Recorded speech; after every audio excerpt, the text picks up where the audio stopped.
TV party tonight! What? TV party tonight! Oh, we got nothing better to do than watch TV and have a couple of brews. Don't want to talk about anything else. We don't want to know. We're dedicated To our favorite shows.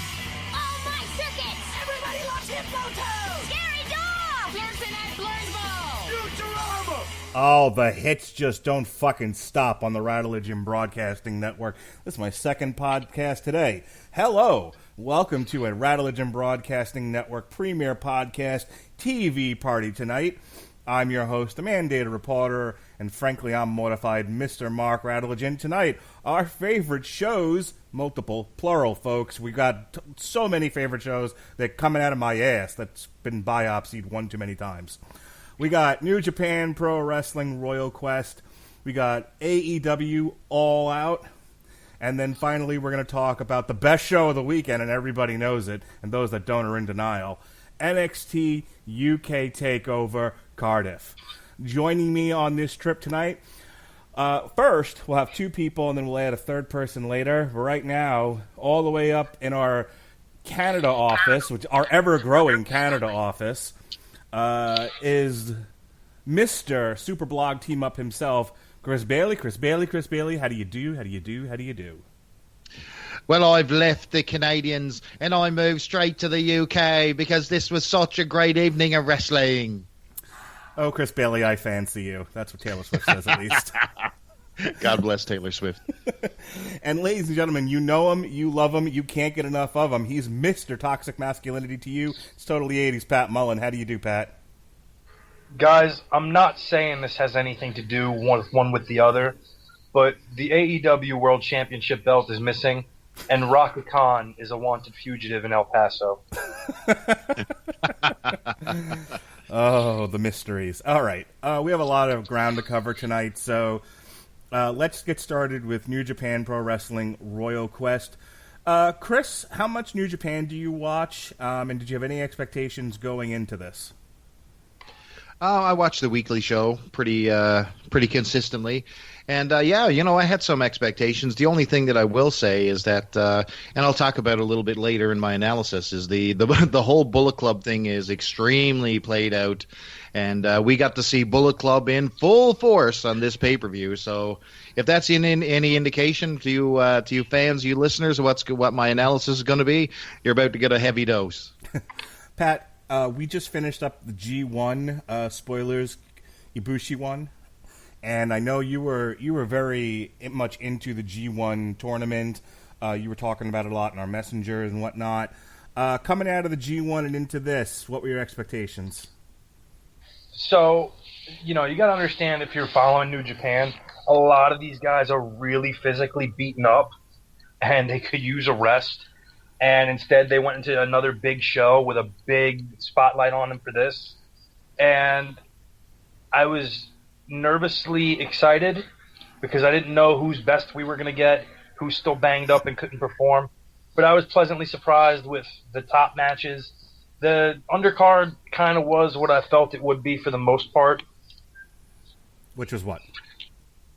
The undercard was okay to good, and for me, the top two matches really made the show just absolutely can't miss.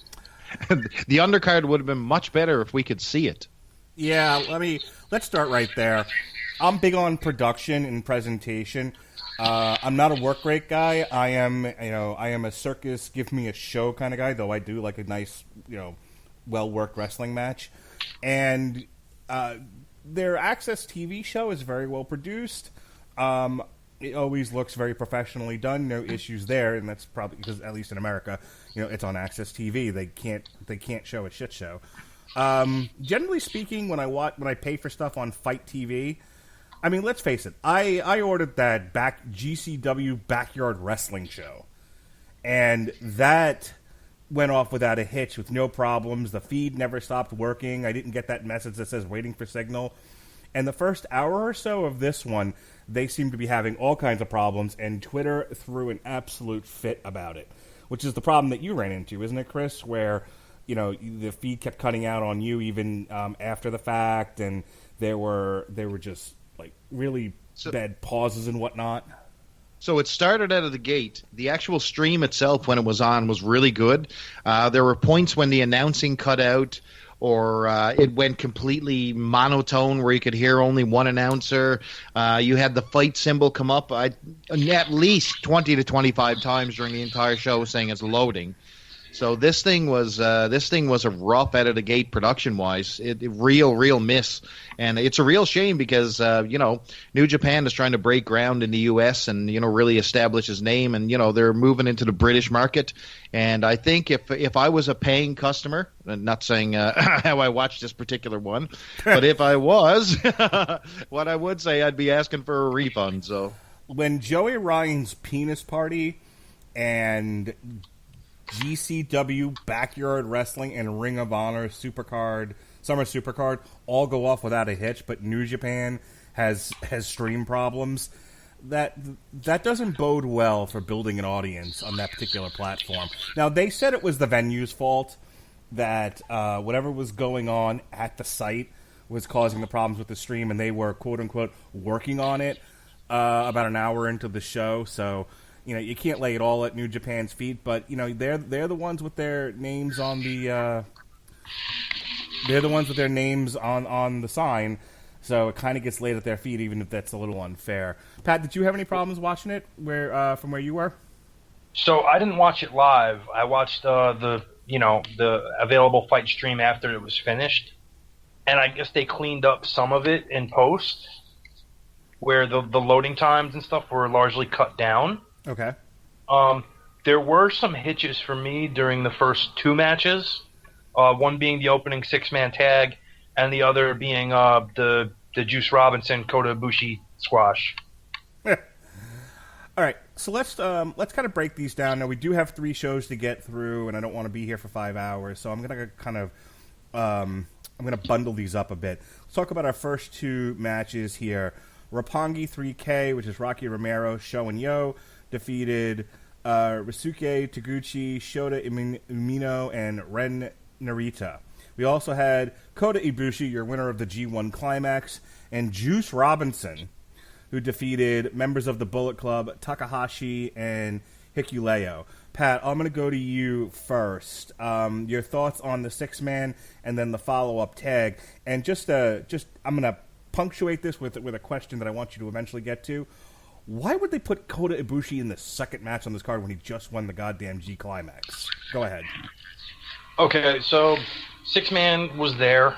It wasn't offensive, but it wasn't anything memorable. It's kind of what Roppongi 3K gives you most of the time. Juice and Ibushi against the 2 young boys. You can have Ibushi in a prime spot on this show because that has to last till the Tokyo Dome show in January. So you have to put him in situations where he's guaranteed to win. He can squash somebody or look good. And, I don't agree with putting him on in the second match, especially with Juice Robinson, who I'm not high on. But, I guess they just wanted a highlight situation where he wasn't in a prime spot where there was any confusion about that. And also, too, he's kind of banged up after the G1. They need to put him in spots where he's going to be protected because he's working hurt. So this is probably just a let's keep him safe till the Tokyo Dome kind of move. Yeah, that makes sense. I just don't know if I agree with you. I don't think second match was a good place for him. I'd maybe put him a little bit closer to the Kenta Ishii or the Guerrillas of Destiny tag team match. Somewhere middle of the card would have been more appropriate. Second match, it's just weird. It's like putting Roman Reigns, who Roman Reigns is a star in the WWE. I'm not saying anything more than that, but it's like putting him in like the opening 1 or 2 matches. It's like doesn't really make a tremendous amount of sense. Your thoughts, Chris Bailey?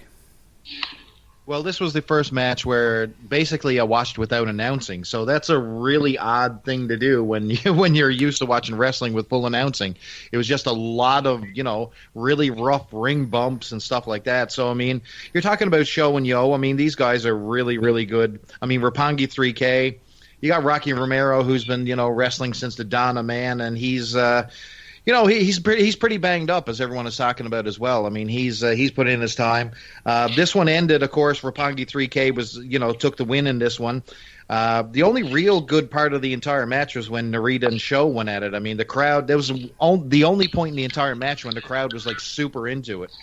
But Sho finally pinned Narita with the like a backstabber type move, and it was pretty good. Pretty complacent opener, but I think the production quality really took it away from me. So then, of course, you got into Bullet Club. Okay, so you got Takahashi and Hikulo. Is that how you pronounce his name? I went with Hikuleo.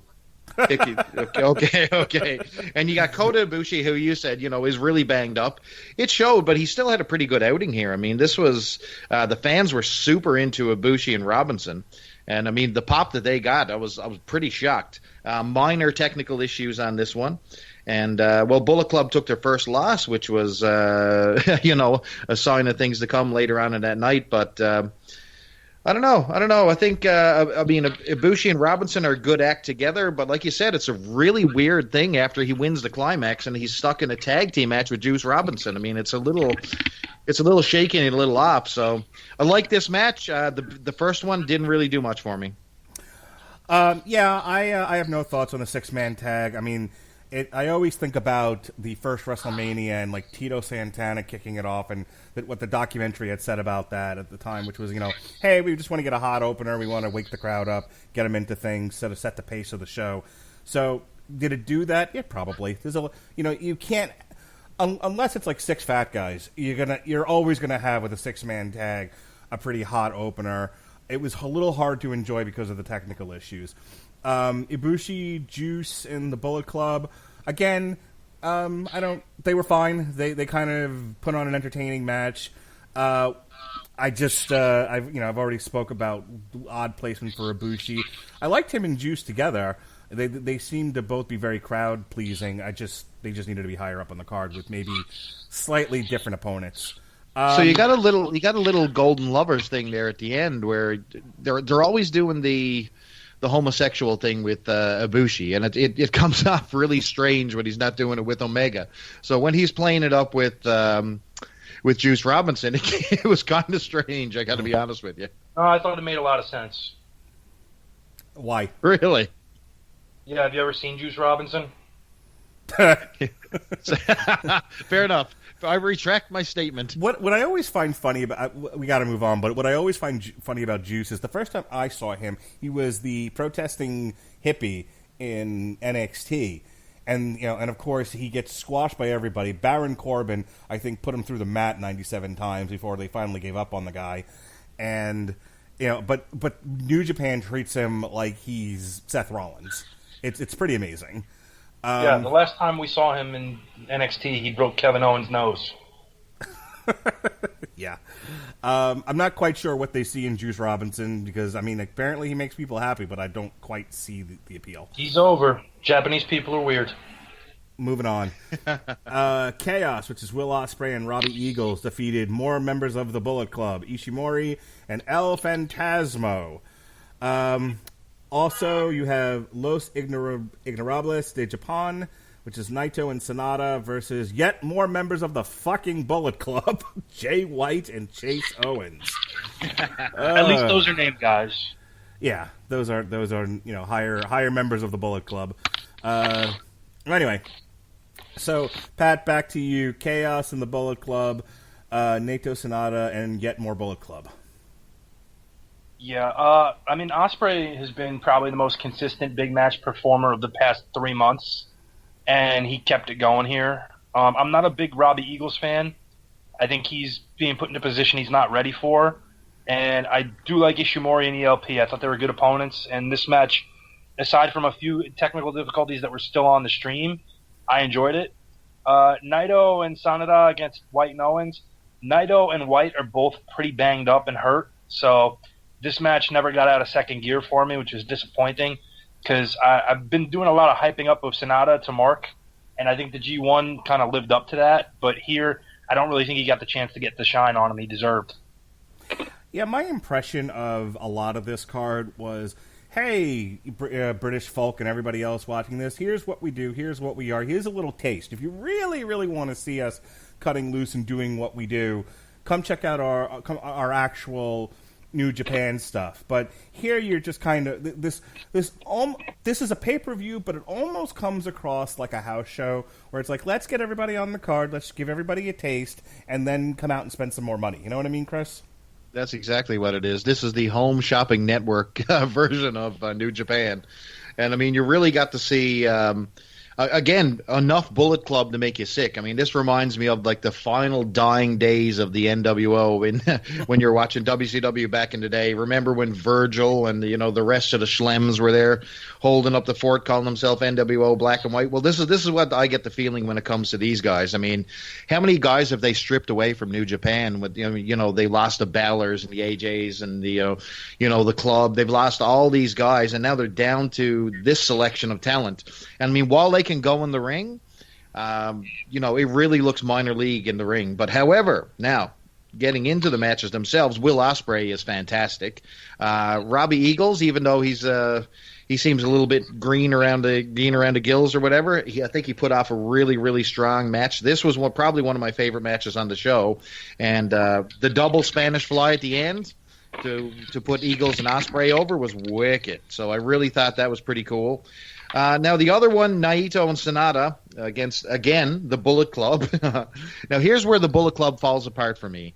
So you had Naito and Sonata, I mean, huge stars when it comes to New Japan. But Chase Owens, this guy, I don't know, he's trained by Ricky Morton. They brought it up. He looks like an indie jobber, and he doesn't do anything for me. And when you got Jay White in a key position, as one of the members of the Bullet Club, it just doesn't work for me. It just reeks of end of days for this entire gimmick, right? I think they really need to move on quickly if that's all they got to put on their Bullet Club when it comes to Jay White. It's just not working. It reminds me of putting the Ring of Honor title on the well, I'm hearing all kinds of feedback here, guys. What am I hearing? That's Pat, and that's his fan, and you just got to ignore it. Pat's fan. He's got a fan, everybody. It's been moved now. Sorry. No worries. But, I mean, you got this big attack at the end. I mean, really, was there... Yeah, okay, so Owens taps out. So that was how this one ended. But I mean, they had this ridiculous spot at the end where they were the Bullet Club were beating them down with chairs. And, I mean, Jay White needs to learn how to sling a chair, man. This guy was softballing. It looked like Sid hit Hogan. I mean, it was brutal. I don't know. I'm sort of done with New Japan's Bullet Club, and this was the final straw for me. Jay White sucks, and he can take Chase Owens with him. So, Pat, let me ask you a question before we get into these next two matches. If you were to turn Roman Reigns heel and give him goons, who do you give him, the Usos or the Guerrillas of Destiny? Oh. How is that even a question? he gets the GOD. So that's what I thought. I think they would make excellent henchmen, but I figured that was an apt comparison. Tama Tonga and Tonga Loa, the Usos, who I fucking hate, no matter what gimmick they've got. All right. I don't even hate the Usos, but it's like it's like comparing hey, do I want the Tonga Kid to main event Madison Square Garden, or do I go with Jimmy Snuka? It's a fair point.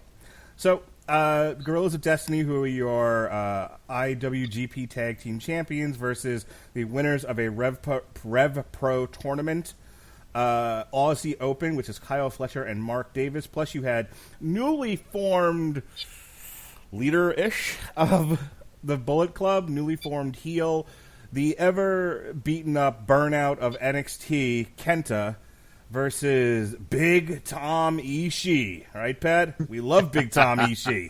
Love Big Tom. What did you think of these two matches here? So, I was disappointed with Ishii versus Kenta. And that's shocking for me to say because I generally love any match featuring Ishii because he's on fire all the time. I just don't think they gelled all that well. I think there were some rough spots in there where it kind of was transitioning from move to move as opposed to trying to tell a story, which is not common with Ishii matches. And it was a little bit disappointing. The opposite was true for me of the tag team match because I'd seen Aussie Open at Rev Pro live, and they were excellent. I was really impressed with them and was hoping they would get a good spot. And they did here, and I don't think they disappointed at all. I think they exceeded my expectations greatly. And I think a lot of that was the GOD being willing to give and give and give to them and feed them, and then make the timely cutoff and get the win. I really enjoyed a lot of that match. Ishii, I guess, at some point he had to turn it off. And Kenta, honestly, since he's been back in Japan, has not been the same. I think he's got to transition back to working the Japanese style after being in NXT for so long, even if he spent most of it on the IR. It's a big transition one way to back to the old way. So I'm going to give him a little bit of grace, but if he's not ready by the Tokyo Dome show, I don't know where we go with him. Yeah, I feel like this is kind of a last hurrah for Kenta. I don't know what you do with him if you transition him to like a manager role in New Japan, or I don't know if they have agents in New Japan, but if they do, maybe that's something he can do. But I feel like Kenta was so beat up during his NXT run, and I don't know if you're always the same after being injured for so long and so many times. It's very weird. Like, he showed up in NXT and was like immediately injured, and then just stayed injured almost until he left. So it can take a lot out of a person, and he's back here, and he definitely seems like he's lost a step. It feels like they put him in the Bullet Club to cover for the fact that he can't go like a Tanahashi or a Ibushi or a Will Ospreay. He just kind of he's in that first gear, and he's kind of staying there. That plus the fact that I thought that if they were going to do this you betrayed me angle between Kenta and Big Tom, I feel like this should have been. It didn't have to be a garbage match, but maybe break things up on this card and let him do. I don't want to say hardcore, because that means there's garbage cans and just let this be more of a street fight. Give me some anger. Not to mention it would have broken up the monotony of this card for me. Instead, they just kind of had a wrestling match, and there were already a bunch of wrestling matches on here. So meh, you know what I mean, Chris? Yeah. So we'll start with the first match, I guess. God versus Aussie Open. I mean, the match started hot. The guys didn't even touch each other, and they were doing a full-on 2 or 3 minute long battle chant between the two teams. I mean, the crowd were ready to accept this match. God is, it just flies in the face of my earlier comment about, Bullet Club dying. I mean, you got these guys, and they are hot members. They're a great wrestling team, and I mean, they will be breakout stars in that company. One of the funny things during the match when they had poor old Gato out there swinging the cane every time one of the boys would go off the ropes, and Kevin Kelly yelling, "You son of a bitch," was wicked. I thought that was hilarious. You don't really get to hear that a lot since the old ECW days, so that was pretty funny. I mean, you got Tama Tonga and you got Tonga Loa. I mean, Tama Tonga, I think he's a breakout star. I think when you hit it right on the money when you were talking about Roman Reigns, who would be a good a thug to partner up with him. You got Tama Tonga, who is a legit badass. I mean, you follow his Twitter account, he's a savage online. And then you got the Marty Jannetty and Tongaloa. So what do you do? Kick him through a window. Kick him through a window. Exactly. They had a pretty cool finish. I mean, the match finished off with the super power bomb. I'm always a power bomb guy, so that was about a 3-star match for me. And then you get into Ishii versus Kenta. And when you talk about poor Kenta, who's been injured, like you said, he is the kiss of death in WWE is when somebody is injured right away. I could just hear Vince McMahon now. "Oh, God damn it, pal. He's injured and he's done. Fire his ass." You know what I mean? Right away, it's the kiss of death. You know what I mean? And he really looked banged up. If anyone looked poor on this show, it was Kenta. Every single thing that he did was very slow. Halfway through the match, he seemed to lose his way, too. It was really odd. And he was being very ginger with his shots. Like, he was pulling back on his slaps, and his headbutts were slow, and it was just sloppy all over the place. It was really... It was almost, I'd compare it to just the way you described the chair shots earlier from Jay White. Yes. He could be very, very safe and not really into doing what they do normally. But again, I'll bring it back to how we know so many guys were banged up from working G1. And yeah, it's like, exactly. Did we really think this was the output that we should have, though?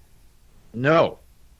Another cool point, I want to make this one. This is hilarious because it continues on through the night. So I think they were doing like a New Japan for Dummies. So they were doing really great. They were doing really great Tron packages as people would come in, but they would use descriptors to describe the wrestlers. So someone would come in and they had like, let me see, who was this? Who did I make a note of? Oh, so Ishii. Ishii came in with strong impact, tough and hard. That's how they described him. And it just kept going for everybody. Like they do a video package and they would have like 2 words, tough and hard. Like you talk about keeping it simple. It's funny. Now Ishii I thought was really good, but this was just another blow off. And you had the God come in again. Kenta won this one, of course. But one of the things, if you watch the finish, Ishii's shoulder is completely off the mat. I don't know, the camera angle was really strange. And my favorite part of the entire thing, you had Kenta winning the Openweight Championship here, of course. But just take a look, if you still have a copy of the show or whatever, or a stream, take a look at poor Kenta trying to climb the ropes after he wins the belt. He gets he tries about 7 times before the crowd starts booing him, and he just gives up. That was rough. Oh, that was rough. Oh, poor Kenta. Vince McMahon was like, I told you, god damn, Kenta. Stop bringing these midget Japanese guys over, god damn it. All right, in our last 2 matches here, and these matches, especially this first one here, were the absolute tits of the show. Just the best things ever. Hiroshi Tanahashi won the British Heavyweight Championship away from good old ZSJ, Zack Sabre Jr., and by far, like a country mile, the best match on the card. Like it wasn't even close. Absolutely. Absolutely love this one. This was everything. Like if you're advertising New Japan and you're like, well, give me a typical New Japan match, this is the one you show people. Instant fans automatically. I mean, unless you like guys sticking their hands in their pockets and diving through ropes. More on that later. And then you smell some oranges. Freshly squeezed, baby. Then you have Okada defending his championship against Old Man Suzuki. This was great for a whole other reason. Like, Suzuki is just... I hear Jim Cornette's voice coming out of Suzuki, because I look at him and he's like, this is the way wrestling is and the way it ought to be, and get off my lawn, which is how he wrestled this match. It was it was weird seeing Okada wrestle this guy who's just made of fucking spit and punches and bad attitudes and leather. He's because I'm used to seeing Okada, against the Tanahashis and the of the world and the all the work rate guys in New Japan, and then he fights Old Man Suzuki. Which, Pat, if you want to tell your story again, now's the time. The time Pat Mullin stood up to Suzuki and won. But a different style of match, but it was well needed on this card, and I thought it was a great way to end the show. Just loved it, but for a whole other reason than Tanahashi and Zack Sabre Jr. So talk to me, Pat, and tell everybody about your experience with Suzuki real quick. Okay, so real quick, the reason I'm 1-0 against Minoru Suzuki. So I saw Suzuki 3 times in the span of WrestleMania weekend. Once at Bloodsport, once at Rev Pro, and once at the Ring of Honor New Japan Super Show. After the Rev Pro show, myself and friends of the show, Jed Casey, we were all, we were hanging out afterward and kind of checking out the guys leaving and stuff like that, seeing who was who, and we saw a bunch of the guys leaving, and then we saw Suzuki. And it's like, do we dare? So we kind of follow him a little bit outside through the lobby, and he's there with, like, I guess his, handler or bitch or whatever you want to call him, his gopher. And I said, I'm shaking his hand. And Jed's like, all right, go for it. So the only phrase I know in Japanese besides Ichiban is Hajime Mashite, which is nice to meet you for the first time. So I say, Suzuki-san? And he looks over at me with disdain in his eyes and fire. And I say, Hajime Mashite, and I extend my hand. And I don't know if he thinks because I'm a fairly big guy. Like, I'm 6 feet tall, I weigh about 225, And Suzuki's not a big guy. He's an in-shape guy. I don't know if he thinks I'm going to try him, because that's the background he comes from, or if I'm, just I have ill intent or whatever, or he's just a mean motherfucker, which is part of it too. And I extend my hand, and he just looks down on it with hate and, dismissive. And then I extend my hand further towards his chest. And at that point, he sort of just begrudgingly looks at me and shakes my hand. And I consider that a win because I didn't back down, he did. And then immediately after, some kid ran up to him for an autograph and a picture, and Suzuki shrugged his head at him no and walked away in disgust. Man. So yeah, we I'm need to fuck up this guy's lawn. All right, Pat, go to town here. You've got 2 matches to talk. Talk, baby, talk. You'd think I'd be sick of Tanahashi and ZSJ at this point, but I'm not. I just think these guys have magic chemistry together, even though Mark slept through the match he saw them live for. It was before the CPAP. Yeah. Anyway. They really have probably the most underrated rivalry for me in Japanese wrestling and most of pro wrestling right now. And it's been very one-sided as of late. ZSJ really putting the boots and making Tanahashi look bad. Tanahashi, coming out of the G1, did not have a great outing, especially for a guy who's in his position. I know he's been working banged up, too, longer than anybody else. But to see him really give his all here was impressive.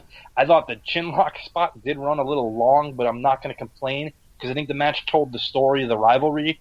And I'm not going to complain about Tanahashi getting the W in the end with the high-fly flow in ZSJ's backyard, which was awesome.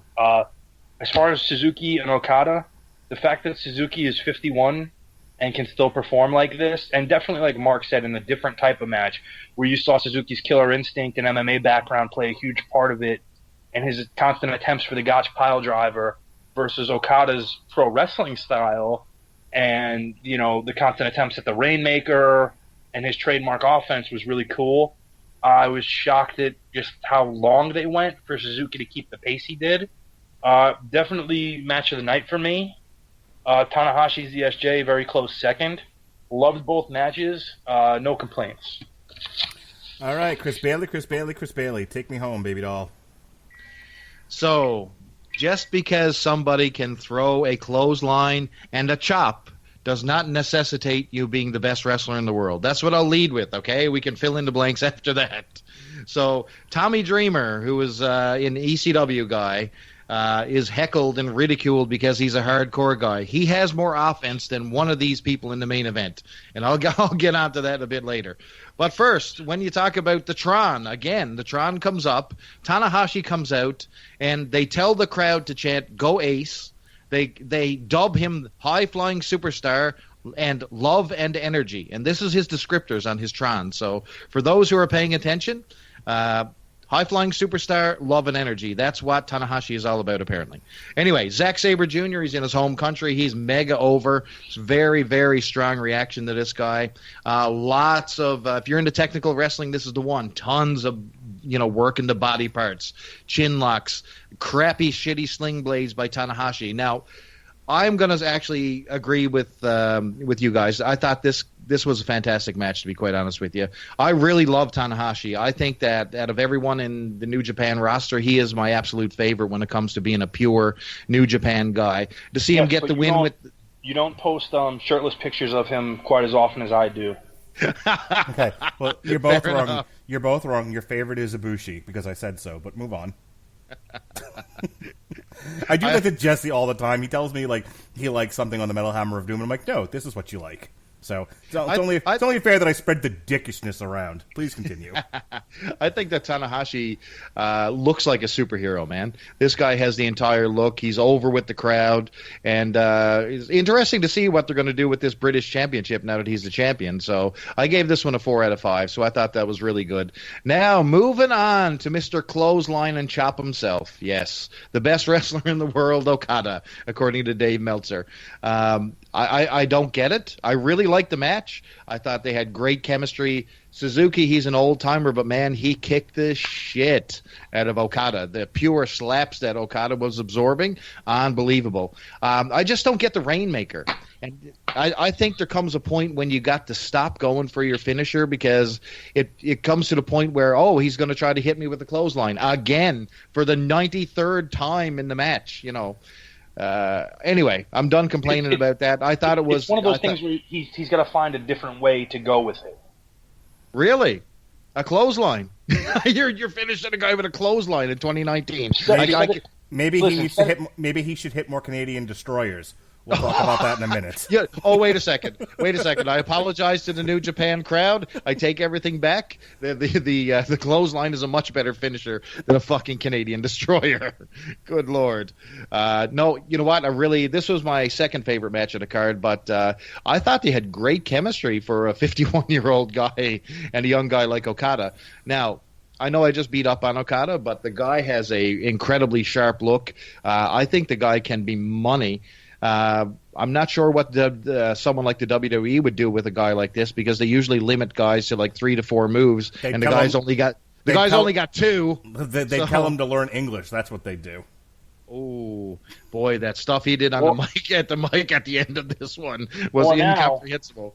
They correctly put a guy who shouldn't be in a ring like Sami Zayn as a manager. True. Yeah. True, and right at the end of the match, Sonata comes out. I mean, Sonata is another guy. I mean, I was just doing a running commentary with Mark there on Twitter, and I mentioned that he looked like a Japanese Nick Bockwinkel. I think the Sonata Okada match is going to be huge, man. I think that's going to draw big money, and I really can't wait. So, also, I will say of his 4 moves, he does have the prettiest drop kick around. Oh boy, he hit one from behind, and he got like Jim Brunzell height on that thing. Yeah, I was fearful of his life at that point because it's Suzuki, and like you just don't know what he wants to do, and pretty much anything he wants to do to these guys, he can. Yes. I just think when you got a guy like Dave Meltzer who puts Okada over so hard, I think when you see this guy in real life, I think you expect a little more than a clothesline and a chop. You know what I mean? So 10 words or less overall. I thought that this was, technical issues aside, a good outing from Royal Quest once we got to the second half of the card. It was definitely a B-side loaded card. You could probably skip the first 2 or 3 matches and you wouldn't be hurting at all. Bailey, 10 words or less overall? Overall, I thought it was a good show. The last 2 matches were good anchors. Really, really solid. The production value was the dog shit, though. Yeah. Somebody mentioned next time, just let New Japan handle all of their. Make sure everything, all the wires are plugged in. Bring your own stuff. Just don't assume anyone knows what they're doing. Do it yourself. DIY. So there's one point in this entire card where they took a shot of the announcing team, and they should have never did it.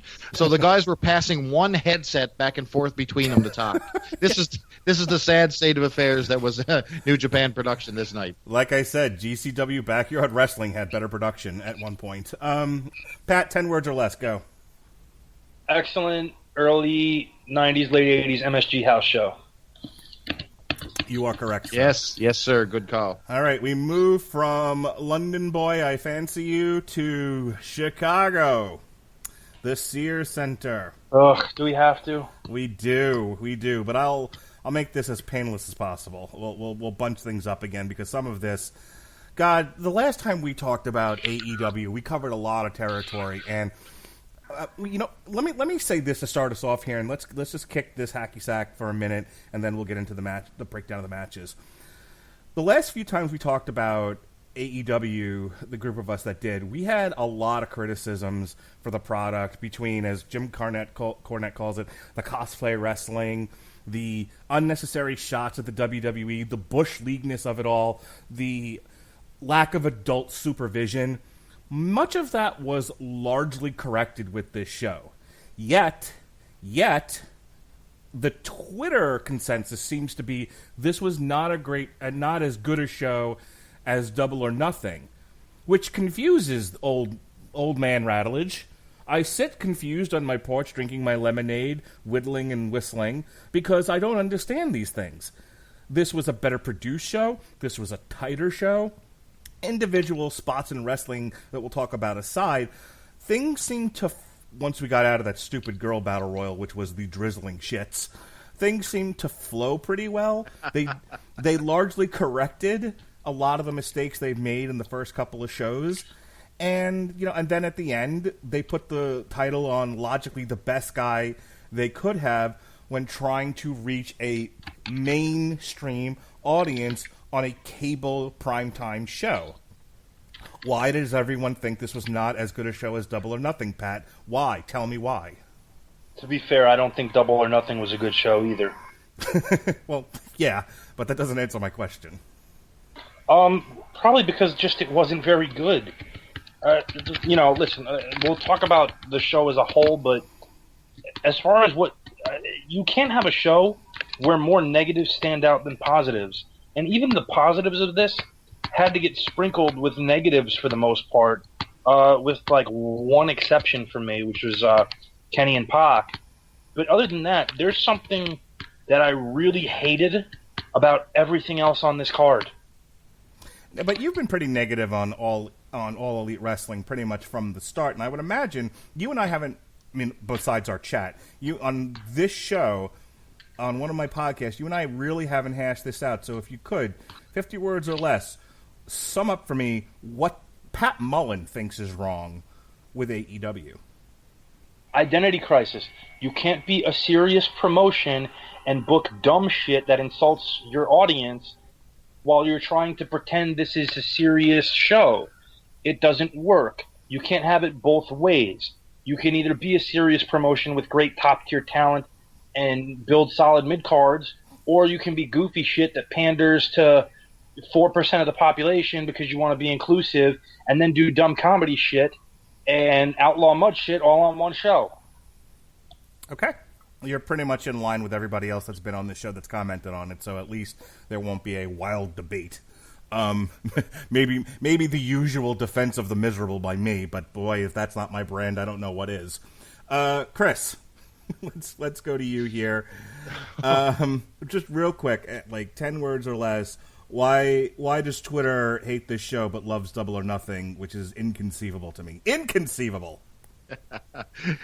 AEW is what happens when you have a father who is a comedy wrestling fan, and he brings some wrestlers over to his son's birthday parties and pays them $5, and this is what you get with AEW. Okay. They have a crisis of identity. They have lost their way. This was a little bit better, which I'll get into, but boy, they are all up and down. They have no game plan at all. All right. As we talk about it, we can sort of revisit this idea, but let's get started here. Look, I'm high on women's wrestling. There's a lot of it that I like. I think there's potential somewhere in their women's division. So they booked a guy to beat all the women. He beat me to it, you son of a bitch. Oh, well, you really bumped heads on the way to that joke. Yes, the transgender male to female wrestler won the Battle Royal by eliminating the highly marketable and mostly pretty Dr. Britt Baker. That's not my problem with this. I'm fine with it. I don't want to debate the merits of transgender in sports or fake sports. That's a whole other podcast. And if they're, and I've said from the start, and I've said it many times on here, that Nyla Rose, and your personal opinions aside, Nyla Rose is somebody they can, if they want to, push, and there's a story there, and there's an opportunity to market her, which they can't seem to do to save their lives. Even without doing the whole transgender marketing ploy, okay, you got this behemoth who looks like a behemoth, and I'll go back to the last show where they booked him with the Japanese girls. And instead of being the behemoth, fucking lost to a schoolboy. Yeah, yes, exactly what's wrong with this whole gimmick. Yeah, that's been my... Look, I'm not commenting, and nor do I care about this person's gender identity. She's presenting as a woman. She identifies as a woman. That's how I personally, Mark Radulich, am referring to her. My problem I am the walrus cuckoo cachoo. Absolutely. That being said, they've booked this person all wrong, and it's the most frustrating thing ever, because instead of booking her like Yokozuna early 90s, they're booking her like Yokozuna late 90s. And I don't Exactly. I just don't fucking understand. Listen, if you pay money for Vader, you let Vader be Vader. You do not turn them into a second-class citizen jobbing out to Barry Horowitz. You just don't. Yeah. Nyla Rose has been a complete letdown, and I mean they put her in the ring with two extremely small Japanese wrestlers on the other show, And she fucking lost. That's what I mean. To a school boy. But how would you book this? Any dummy, any 5-year-old kid would know how you book this is how you have the large person completely dominate these two and maybe team up and beat her at the end. I would never have her beaten, by the way. I'd have her completely crush the two Japanese girls and move on. That's how you build this person. The woman's getting a title shot, so why didn't you do it? Nobody who's booked this woman has heard of Andre the Giant. Nobody. I mean, who is the classic example of how you book a big person, how you book a monster. Andre the Giant didn't, I don't think, lost a match until WrestleMania 3, from what I understand. And he did constant multi-man matches. That was the big attraction. Andre the Giant, versus 20 guys in a ring, and he beat them all. Because he was Andre the fucking Giant. Even building other heels in that monster vein. They did the same thing with John Studd. They did the same thing with Bundy. They did the same thing with countless other behemoth monsters who they wanted to get over. And when they were in solo matches, they usually ended in less than a minute. Right. But now you've got not just Nyla Rose, but you got Kong, who's a physical equivalent to a degree, where you can set up this monster mash between Kong and tease it. They half-ass teased it with the booking here. And then had Jazz and I think it was ODB toss Kong, if I'm not mistaken. Which, I mean, again, you have at least in ODB, she's a little more credible at this point because she's not. And I hate to talk down about Jazz, who I'm a big fan of, but Jazz has not wrestled a regular schedule in years. She hasn't been in the public eye in years, and she is a bit older. Let's face it. So to have her kind of come in there with ODB to toss Kong was somewhat disappointing, which again, you go back to the Andre booking theory, have everybody in the ring immediately go gang up on one of these two and dump them. So, believe it or not, though, not the most frustrating thing about this Battle Royal. I think I just hate the Casino Battle Royal idea. The concept, I was going there. It's a suck shit concept from a production standpoint, because there's an assumption that you're going to know who all these twats are, and I just don't. I have no idea who half these women are. They're just running. You just got a bevy of women running to the ring, and they all don't really stand out. A handful have something going on to where I'm like, oh, you look like a character. But most of them are just girls in tights. And here's the thing, and this is just a production thing. The Royal Rumble, whether they're running, skipping, cartwheeling, walking, being driven by a cart, everybody that comes down in the Royal Rumble gets a song and a name. Right, plastered across the screen. They get their entrance music, and then, a little title card comes up that says, "This is Ham Sandwich," and there we go. And whether or not Ham Sandwich even makes it to the fucking ring, at least you knew who Ham Sandwich was. Exactly. The announcers would throw a little play on exactly what their purpose is, what their mission in the Rumble is. This had none of it. Like you said, this was like, hey, let's go pick up 5 girls on the street and throw some tights on them, and let's get them in this Rumble. They could have been picking girls out of the, this has been my problem with AEW. There is a large assumption that the crowd is already in on the gag, which you're never going to break out of the little divot that you've carved out for yourself if that's your mentality going in. That has been largely my consistent criticism of this product, and in many places they fixed it, but it was a glaring problem with this Battle Royal. And then I utterly lost track of whoever was in this thing because I don't know who any of these people are, with the exception of a few. This is a concept they could have rolled out, a year or so from now, after they had spent time familiarizing you with their roster. And maybe it would work better. I say maybe because, one, I hate the concept as a whole. I get that the Battle Royal is dull and it's bland and we've been there, and the only alteration really that's ever truly been successful is the Royal Rumble doing timed entrances at random draws. But you know what? That's because the Battle Royal ain't broken. people still understand it and know what it is, and you can do introductions along the way and get all 20 in the ring and then let them go at it or whatever. It's, it's a concept where that's the only way it really works other than the Royal Rumble, and it's been proven time and time again. So stop trying to change it. I get you're trying to be different, which AEW's whole concept is different, but this is something that you can't execute when half the audience at least does not know who these people are. Presentation and communication are key in selling product. If you don't care about selling your product and you just want to do art, lots of luck. We'll see you in bankruptcy court.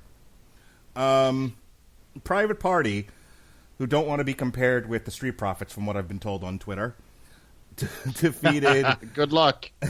defeated Off-Brand DX, Angelico and Jack Evans. Private Party are great. Angelico and Jack Evans, I don't know, go to Ring of Honor so no one pays attention to you. Chris? Yeah, you hit it right on the money. I would just want to touch on the women's Rumble first.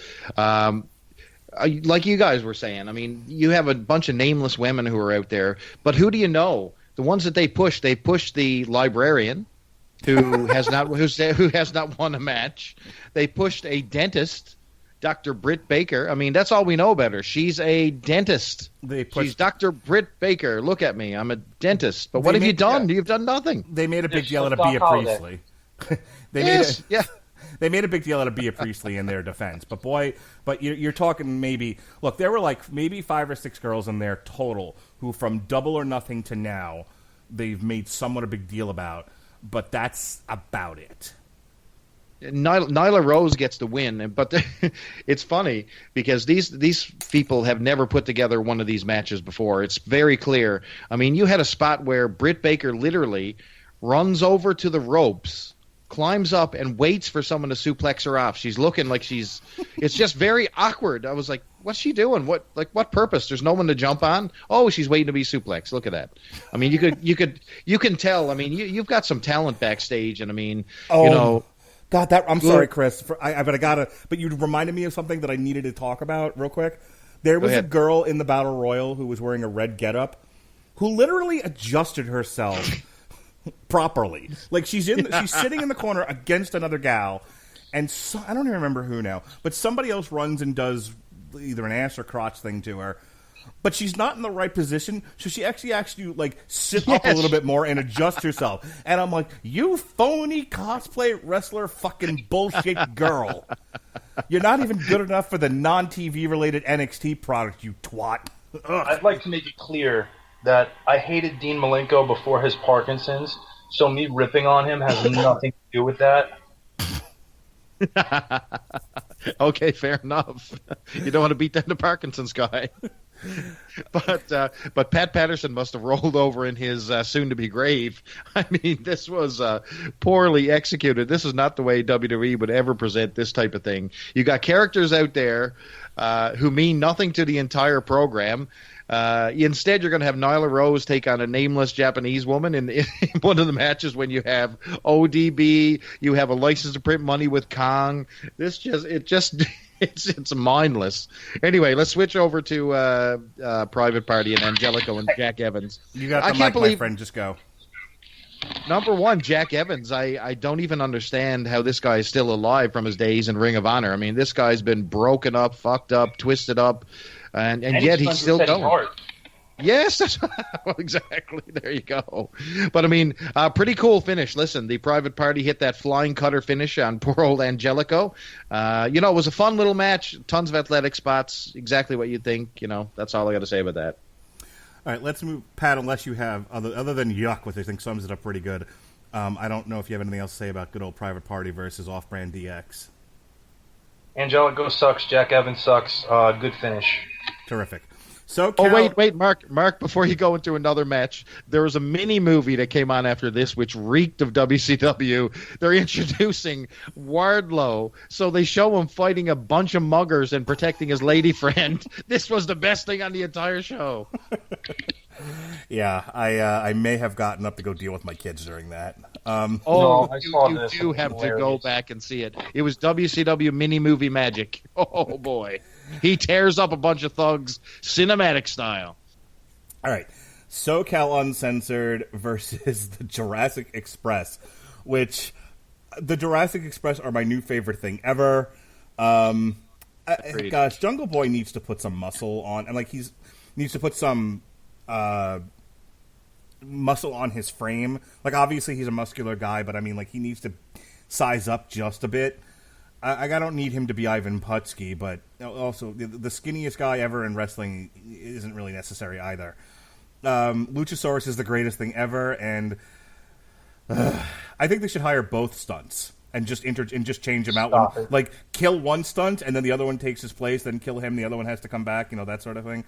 How about we just kill them both and never see them again? I want him to do a Mass Killer Bees gimmick, is what I'm trying to tell you, with the Stunt Brothers. Anyway. There's a big problem with that, though, Mark. I think we know what that is. The size difference. One looks like he's a midget. That's all I can say. Both of those guys dropped out of the special ed class, let me tell you. Anyway, so this was a great match, though. This was a good six-man tag. This was a great way to start the pay-per-view, I thought. SoCal Uncensored are a lot of fun. The Jungle Express, the Jurassic Express, rather, is the best thing in wrestling right now as far as fun gimmicks go. Just an all-around, good way to start it. It was followed by Pac versus Omega, and these guys put on a 23-minute classic. I know Jim Cornette fucking hates Kenny Omega. This took the place of the Jon Moxley Kenny Omega match that was planned, but Jon Moxley got a case of the MRSA, so we got fortunate. Yes. These guys put on a fantastic wrestling match, probably one of the best on the card. Pat? I really don't have any complaints about Pac and Kenny. I thought that was a great match. I know where the booking with Kenny is going in terms of this kind of redemption arc, and I'm okay with it. I'll get more on that later. But I really enjoyed this. It was such a trade-up for me from seeing Moxley versus Omega, because they physically would not have been capable of what these two guys pulled out. And again, this was just a really well-executed match. It was nice to finally see Pac again, because we've been without him for quite a while. So I really enjoyed what I saw. SCU, listen, I was the biggest Christopher Daniels fan in the world, but that was 14 years ago. And he's exactly the same. I remember when we tried to get him into XPW, and when he did not get selected after his tryout match in the WWF. That's what I remember about Christopher Daniels, and how long ago that was. There really was a point in time where he was the best independent guy in the world, but that time's long gone. Kazarian is a good talent and still has some left in the tank. Scorpio Sky sucks. He's terrible. I would pay to never see him again. That being said, he's not as offensive as Marco Stunt. I get the Luchasaurus Jungle Boy tag team. I actually think it's a lot of fun. That's kind of how you do comedy right in wrestling, which AEW doesn't seem to understand fully. I love the idea of that tag team together. If Luchasaurus is ever booked in an arc where he becomes a serious gimmick, then he will be a top guy for AEW for a long time, because he's very, very good. If you took the nonsense out of this had a real shot at a 4-star match for me. As it was, I'll give it 3, just because I think Luchasaurus, Jungle Boy, Daniels, and Kazarian deserve it. But I love Jungle Boy, but yeah, kid needs to get on some whey protein and do a 5x5 training for a couple weeks at least, just to get some kind of mass on him. Because he's almost like, if you guys remember Sam Houston in the 80s. Yes. Sam Houston Kendall Windham and Sam Houston. Yeah. Sam Houston would get mocked on commentary by Gorilla Monsoon, who was supposed to be the babyface commentator, for not having enough mass on him to be able to pin guys effectively. All right, give me your 50 words or less on the 6-man and Pac versus Omega, Chris. SCU, you got Chris Daniels, like you said, who is a wash-up of the wash-ups, and Scorpio Sky is just, these guys are done. These guys are the dads at the party coming in and busting in on the kids going, hey, kids, would you like to listen to the Nickelback? That's who these guys are in 2019. You got Jungle Boy and you got Luchasaurus. I think that is a great gimmick. That is end zone cast done right, folks, right there. That is exactly what I really, really, really enjoy this gimmick. It's kind of disturbing with the little guy Marco stunt, and they gave him the double team spike tombstone, which actually made me a little bit happy. So, moving on, we got Kenny Omega versus Pac. This is your typical Kenny Omega paint by numbers match. Really, really well done. It was great to see Pac. He's in wicked shape. I don't know. I think you couldn't go around Pac with a pin because I think he would explode into steroids all over the place. But this guy is jacked up. This match went 23 minutes, and I don't know, man. And it ended with a shocking win. Like Omega was out. Like they called the match off with what did he use? It was some sort of submission hold where Kenny Omega just pretty well died on the vine. What was that? What was the finish?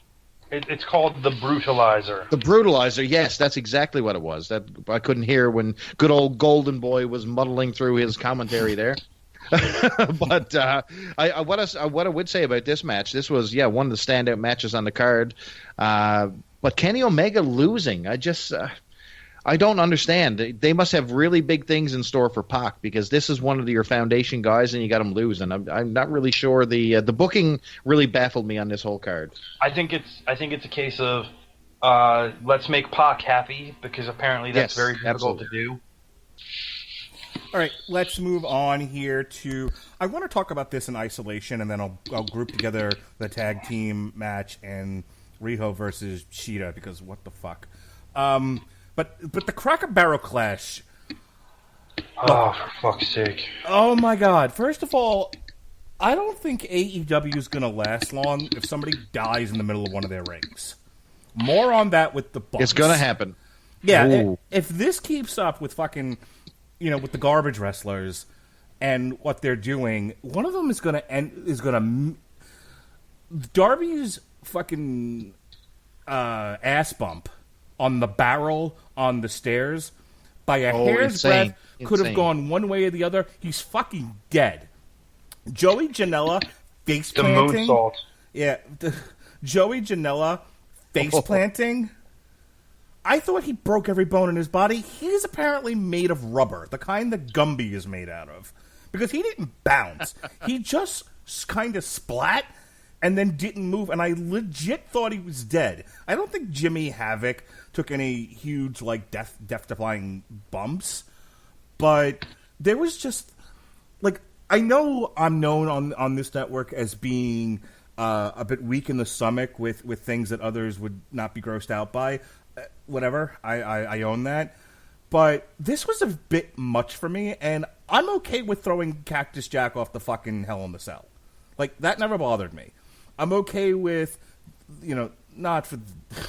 We talked about it. I don't need to rehash this again. But generally speaking, I'm okay with the amount of blood that was in the Dustin Brothers match from a few months ago.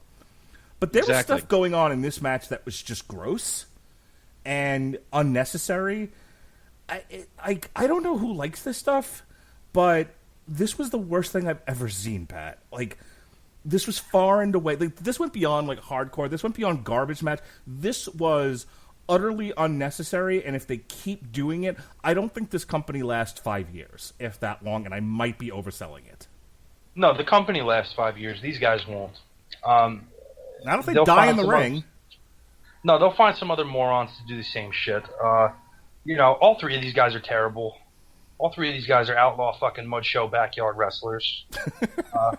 And Jimmy Havoc graduated from the same training class in England as Zack Sabre Jr., and they could not be more polar opposite.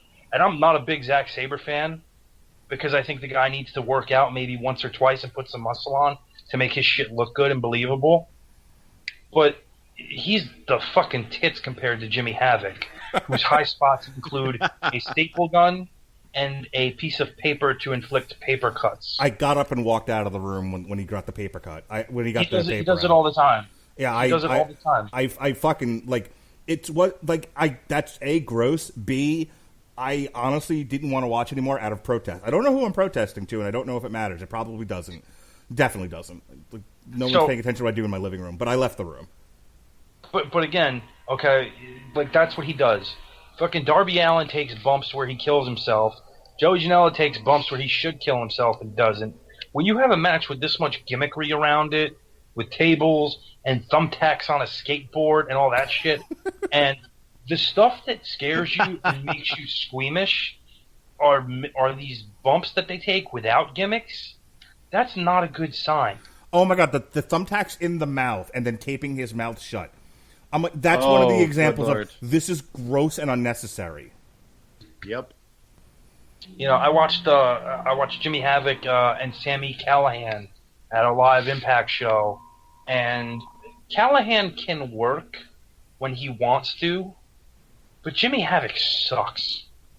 He's just fucking terrible. He's a deathmatch guy, and he doesn't even take the fucking deathmatch bumps and shit that everybody else does. He just fucking staples people and uses a goddamn piece of paper. Motherfucker, extra cheese. Chris, I hate it. And like I said, I like a good hardcore street fight, whatever, as much as the next wrestling fan. But this has gone sort of beyond that, and I honestly think these guys should be left off the next major card. Like give it a rest for a while. You know what I mean?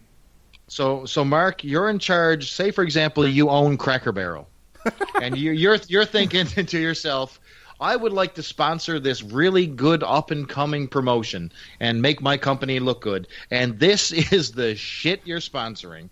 Oh, my God. The Cracker Barrel Clash. This will go down in history as one of the biggest, stupidest matches. It's a sign of what's wrong with AEW.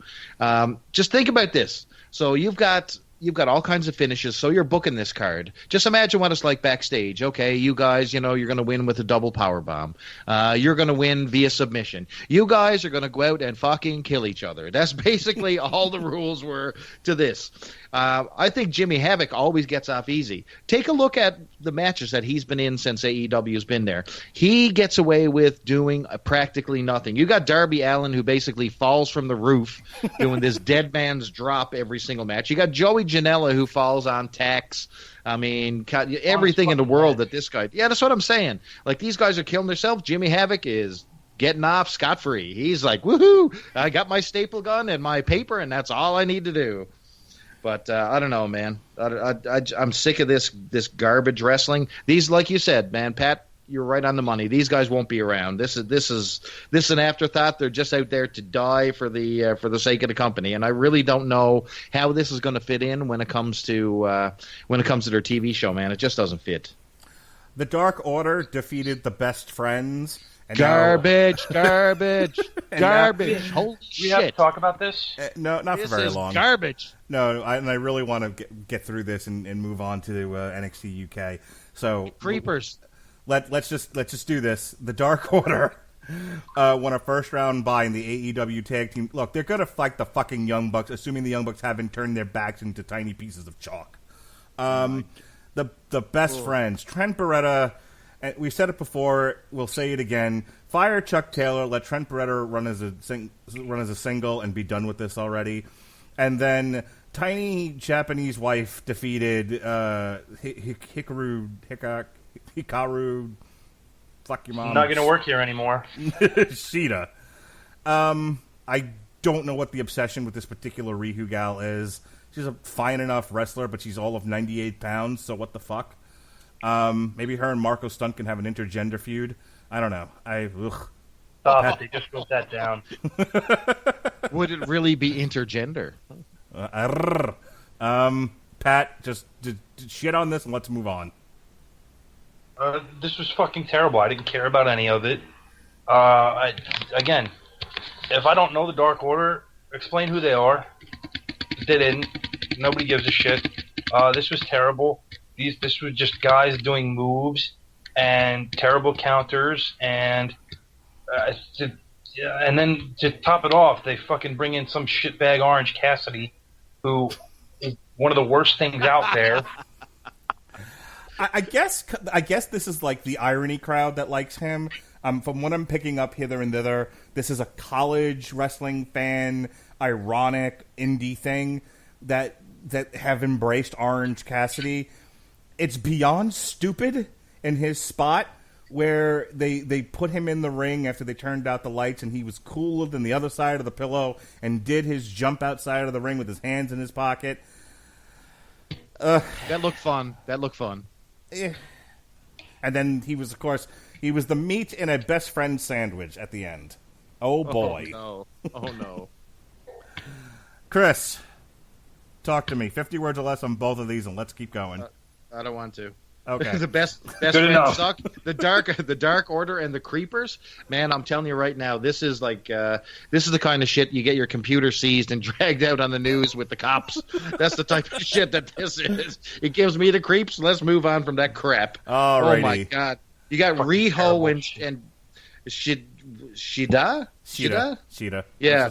Like, okay, so two nameless Japanese girls, they wrestle over a match. One of them is going to get crucified by Nyla Rose. Or maybe not at the next pay-per-view.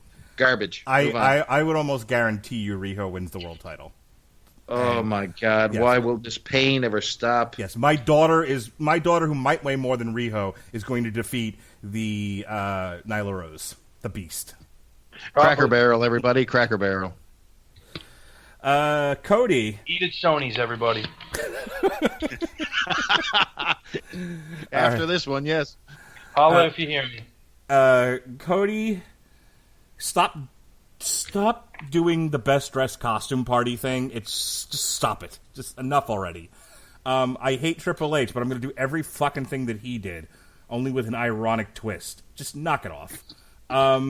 With MJF, which is confusing. Defeated And DDP, who is clearly going to die because he was redshirted. Yes, defeated Sean Spears, and for some reason Tully Blanchard. Cody and Sean Spears put on a fine match, and there was a lot of silliness. And I guess this is a slow burn feud to Cody versus MJF, who did not have a match on this card and was utterly, more or less useless on the outside. Pat? Listen, here's again the stupidity of how they're trying to play to these fans. Okay, MJF's the best heel in wrestling outside of WWE.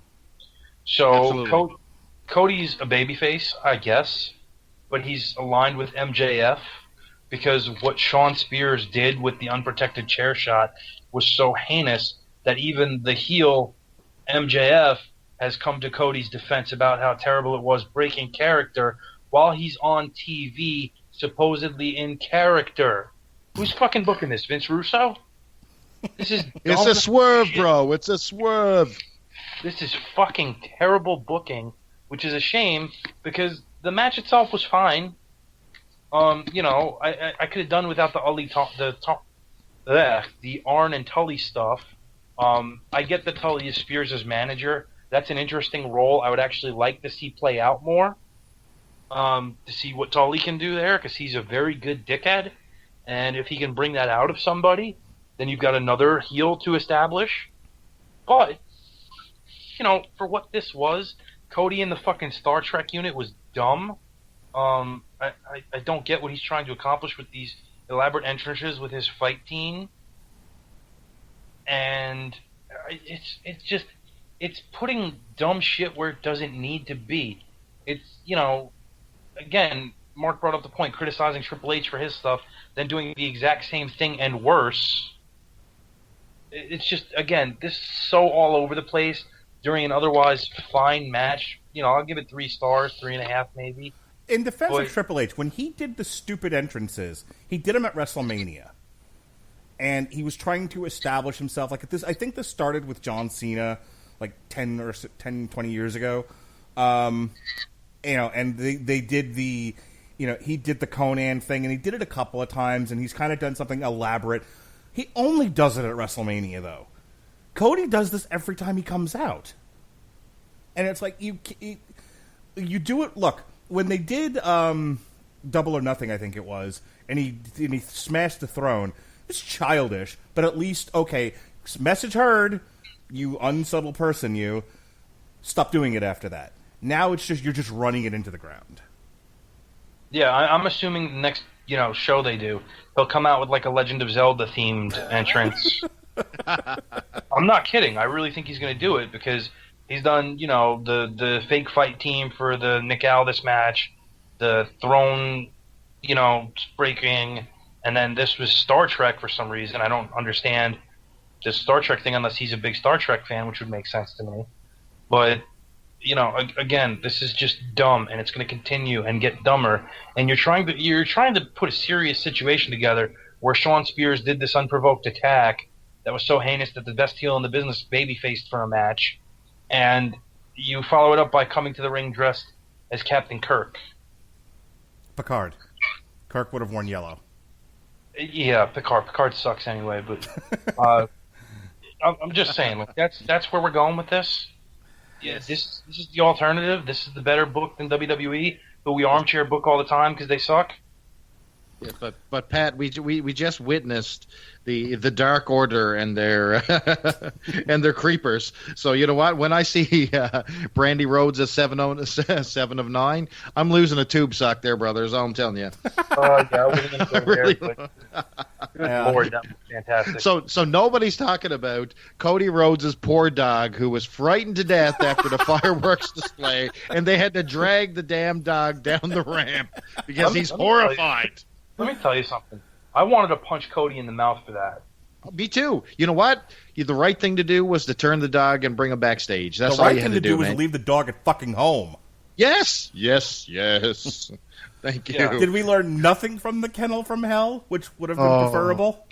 Shit and piss all over the floor. Who cares? I used to work at a PetSmart, guys. You know what? I cleaned up more shit and piss in a public environment than anyone cares to admit. That's all I'll tell you. Anyway, a couple things about this one, Mark. Why did Shawn Spears have black contact lenses? Does anyone know? God, I don't know. I don't think it's they just were contacts. I think he's trying to vote Tully from 1988 and did it. He went blind after the pyro like the dog. I don't know.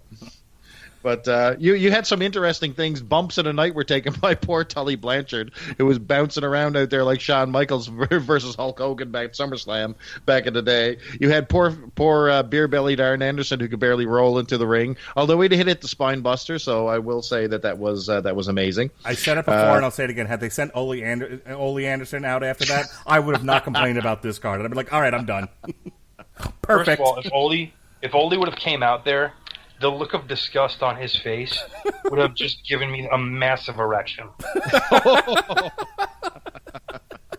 More than Brandy. I got to tell you my Arn Anderson story. This will take 2 seconds. So Arn Anderson showed up in my town, so he was going to be at a local wrestling. I heard that when Arn Anderson comes to town, people could say that Arn Anderson comes to town. That's exactly right. Anyway, so I managed to hook myself up some platinum VIP tickets, of course, which is supposed to come with a meet and greet with Arn Anderson. So I was standing in line.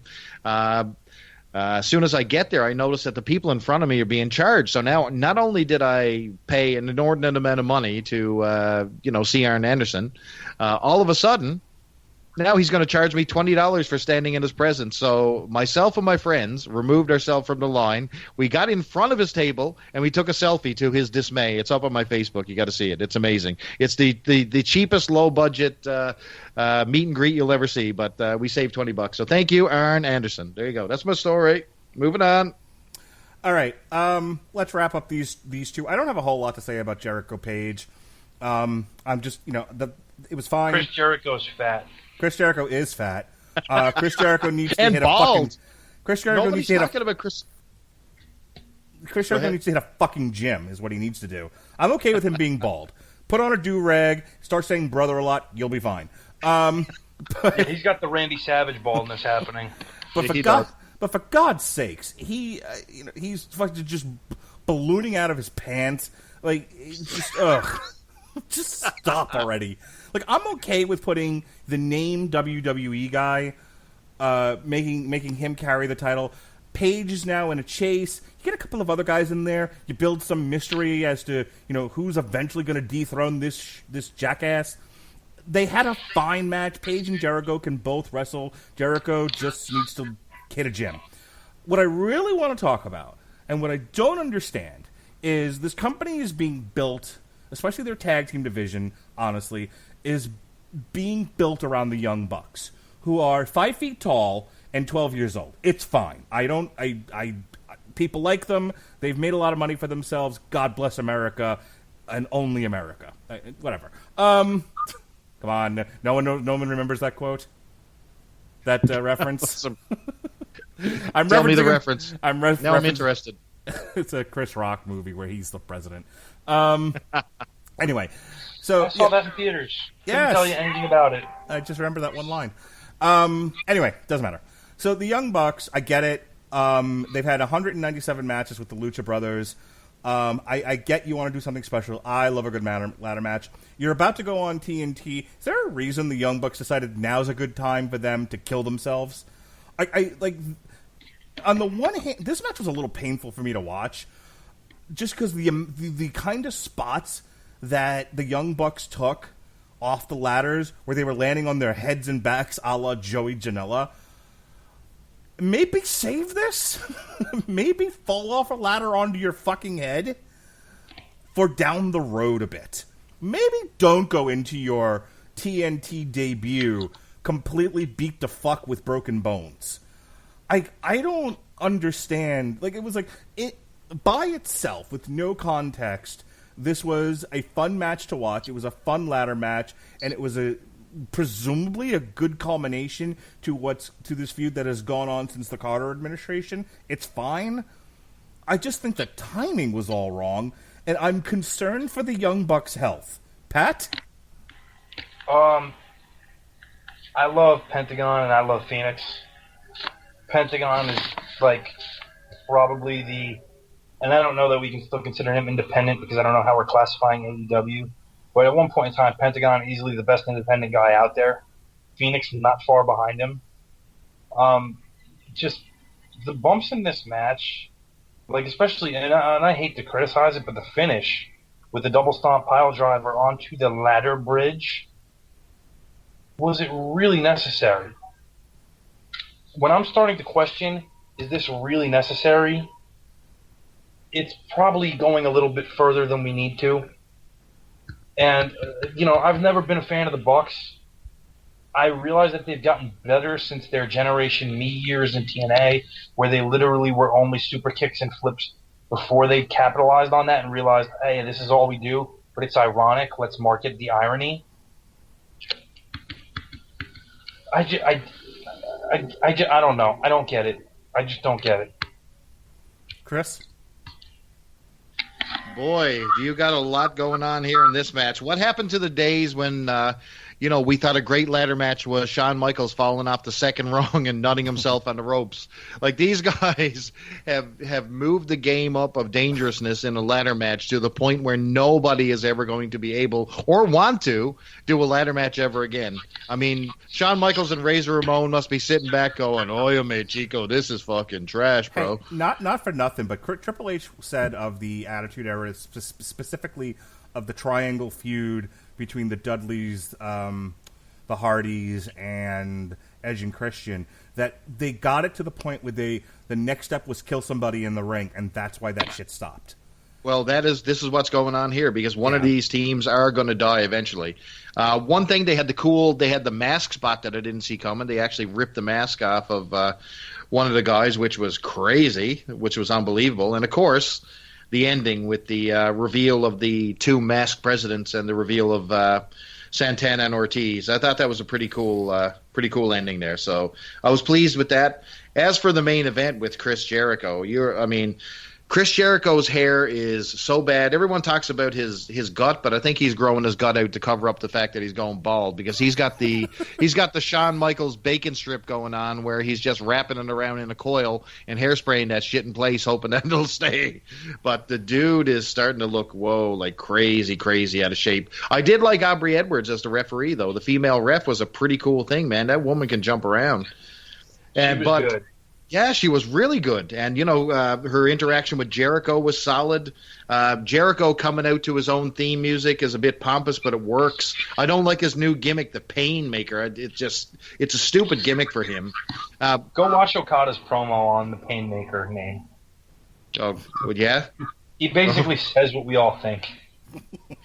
I'll tell you what I think of something. Adam Page, bro, the guy is not over. You could come out on a horse. You can drop the horse from the fucking ceiling and go to the glue factory. It does not matter. The right person won. I'm glad he put the belt on Jericho, even though he lost it at fucking Longhorn Steakhouse in a drunken spindle. So, whatever. I thought both matches were great. Good ending to the pay-per-view. I really did like Jericho versus Page. I think Page got underscored very heavily in the right way. And I understand the angle of let's put the belt on the biggest name we have right before we're going to go on TV. So there's a perception of that, okay, this guy's carrying their belt. That's a legitimization to the audience who may not have watched any of their shows. They will know Chris Jericho as a wrestling fan. And when they see he's their champion, okay. However, on the flip side, they're not seeing Chris Jericho 2001, 2005, 2010, etc. They're seeing Axl Rose, Chris Jericho. Yeah. And that's why I didn't like the decision to put him over. I get it, but he looks like shit. Yeah. So here, the good, the bad, and the ugly. We should all do this. The good, the bad, and the ugly, 10 words or less. The good, most of the wrestling on this show was good. The production was mostly the best I've seen yet and looked WWE-ish. And there were no childish digs at the other companies. And most, not all, but most of the chicanery was cut away. They signed Orange Cassidy. I guess you got to use them. I can forgive it once. So outside of, like, really bad stuff, okay, well, so that's the good. The bad, the hardcore match was the worst thing ever, and I'm afraid the Young Bucks are dead. They've tweeted they're alive. Could be just the people running their accounts. We don't know. And Jericho's fat. So, And bald. And bald. Pat, what's good, what's bad? 10 words or less, go. Adam Page is great. Pentagon's great. Teal Piper's cute. Yeah, let's move on. Chris, go. Adam Page on a horse. Dark Order. Let me see. Kenny Omega tapping out for no particular reason. Jimmy Havoc and his stapler. That's all I got to say. All right, folks. We're going to take a pause for the cause here and tell you a little something about an app I love. It's called Podcoin. Hey, everybody. I really do hope you love the Radulich Broadcasting Network. Did you know that you can actually get paid just for listening to this podcast? I know it sounds insane, but it's true. We just discovered this free new app called Podcoin, and it literally pays you to listen to podcasts. Here's how it works. You listen to podcasts, and you earn Podcoin while you listen. Then you turn that Podcoin in for gift cards at places like Amazon or Starbucks, or if you're a good person, you could even donate that Podcoin to charity. The more you listen, the more you earn. Here's what you do. Download the app right now on iPhone or Android, and I have a special code for you. Simply use our code MARKWED5. That's capital MARKWED 5. Capital MARKWED 5. MARKWED 5. And you'll get 300 Podcoin just for signing up. And if you listen to enough of us on there, you can get a cappuccino at Starbucks or an Amazon gift card on us. So go ahead and go listen to this podcast or virtually any podcast on Podcoin and sign up with code MARKWED5. I swear it'll change the way you listen to podcasts. All right, we are back. And Mark, how come you didn't say one? Hate you, Pat. Hate you but love you. Love you but hate you. Ladies and gentlemen, we are about ready to talk about NXT UK Takeover Cardiff, but we are joined by one of the hosts of the Cosmic Treadmill. Ladies and gentlemen, how you doing, Chris Sheehan? Hey, how are you? I'm doing well, Chris. I listened to your last Cosmic Treadmill regarding, what was the name of the character again? For this Resurrection Man? Yeah, Resurrection Man. That's the one I Yeah. listened to, where you spent the first few minutes of the podcast telling us your struggles. And I just want you to know, you are not alone, my friend. No, my friend. We've all put that extra notch in the belt, Chris. I may speak for the trees, but you speak for me, Chris Sheehan. My goodness. Well, it's nice to know that it resonates, and that I am not the only man who expanded at the waist after becoming a grown up. You said your weakness is cookies, and I just cried. Said it's mine too. I tell you, I have a thing where, like, if any restaurant within like 500 miles has something on their menu called the Cookie Monster, I will find them and I will eat it. So yes, it's a true weakness. It's my kryptonite. It's trouble. It's fantastic. Nachos is my vice. I have a rule: no nachos, no Chris. There All you right, go. Chris, you'll appreciate this. Mine is Tim Hortons. Oh, well played. Super Canuckish. So, Mr. Sheehan, we have been talking about a bunch of alphabet soup you know nothing about. It's AEW and New Japan Pro Wrestling. We've been doubling up on these matches as we talk about them because none of us want to be here till 5 o'clock in the morning. So cool. we're going to kick things off with you and your thoughts on our opening matches here. Noam Dar versus who defeated Travis Banks, and then Cesaro stepping out from the main card where he gets beaten like a drum, took on some sort of Dracula guy. Dragon face, dragon mouth. There he is. There it is. So, Noam Dar, Travis Banks put on a professional, reasonable, entertaining opening match, and Sure. Cesaro swung a guy for an hour and a half. Your thoughts, sir? I forgot all about Noam Dar. I remember when they launched the Cruiser division, what was like 2016, 2017, he was kind of one of the... With Alicia Fox. Fox. Yeah, he was like one of the standouts because he actually had a personality. And then he disappeared, and I never knew where he went. I thought maybe he was gone. And then when I see him here, because I haven't been following the weekly UK show. I'd like to, but I just never get around to it.